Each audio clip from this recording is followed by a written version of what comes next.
అందరికీ జైభం. Welcome to జై భారత్ సేన.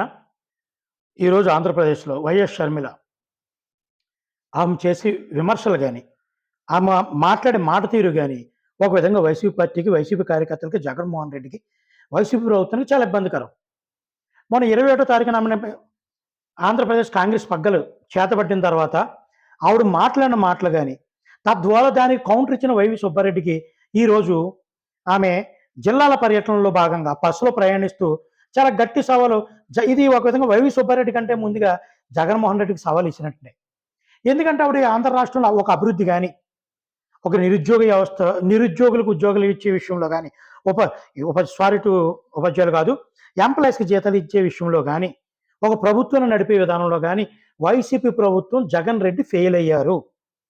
ఎక్కడ అభివృద్ధి లేదు. ఒక పరిశ్రమలు గాని ఏమీ రాలేదు అని చాలా గట్టిగా విమర్శ చేయడం జరిగింది. ఈ విమర్శను వైవి సుబ్బారెడ్డి గారు తిప్పికొట్టి మేము షర్మిలమ్మ గారు ఎక్కడో తెలంగాణలో ఉన్నారు. ఆంధ్రప్రదేశ్‌లో ఉన్నటువంటి అభివృద్ధి ఎక్కడ కనపడుతుంది?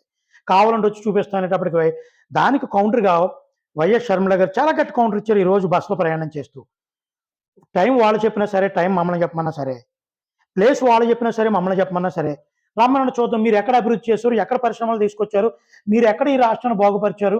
ఏం చేశారనేది చూపిద్దాం రండని వైవి సుబ్బారెడ్డి గారికి అయితే కౌంటర్ కదా, జగన్మోహన్ రెడ్డికి కౌంటర్ ఇచ్చినట్టుగా వైఎస్ షర్మిల గారు మాట్లాడడం జరిగింది. దీనికి జగన్మోహన్ రెడ్డి గారు కూడా కౌంటర్ ఇస్తున్నారు. ఏ విధంగా డైరెక్ట్‌గా చెల్లి గారికి కౌంటర్ ఇవ్వలేక చంద్రబాబు నాయుడు గారితో జతకట్టేసింది. ఇంక ఎక్కడ ఏం జరిగినా ఆఖరికి ఎక్కడ చూడండి ఏదో మోటు సామెత ఉంటదనమాట. ఒరేయ్! అది ఎలా చేశాడంటే పలానోడు చేశాడు. ఇది ఎవడు చేశాడంటే పలానోడు చేశాడు. మరి పలానోడు పిల్లలు పుట్టారంటే పలానోడు చేశాడు. అంటే ఫ్లోలో వచ్చేసి డైలాగులు ఈ సినిమాలో కూడా మనం వింటుంటాం. ఈ విధంగా తయారైందనమాట జగన్మోహన్ రెడ్డి గారు చెప్పే మాటలు. అసలు షర్మిలమ్మ జగన్మోహన్ రెడ్డిని ఎందుకు విభేదించింది?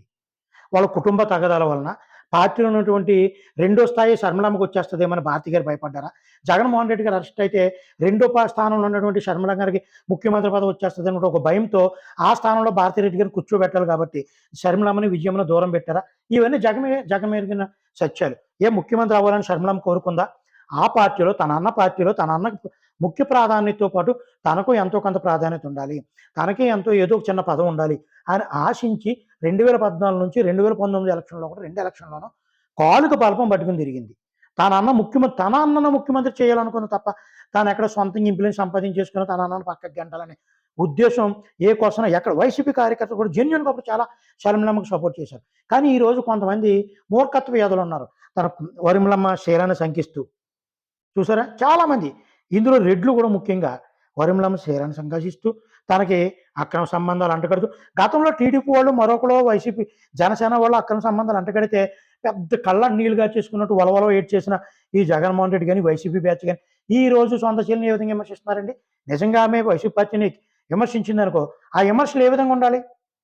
కానీ వైసీపీ పార్టీకి ఫస్ట్ నుంచి అలవాటు, వైసీపీ కార్యకర్తలు కానీ వైసీపీ నాయకులకు కానీ ఎదురు వాళ్ళని ఆత్మన్యూనత భావంతో చేసేసి వాళ్ళని మానసికంగా కుషించిపోయేలా మాట్లాడిన వాళ్ళకి అలవాటు. అది చెల్లా తల్లా ఇంకెవరో కాదు.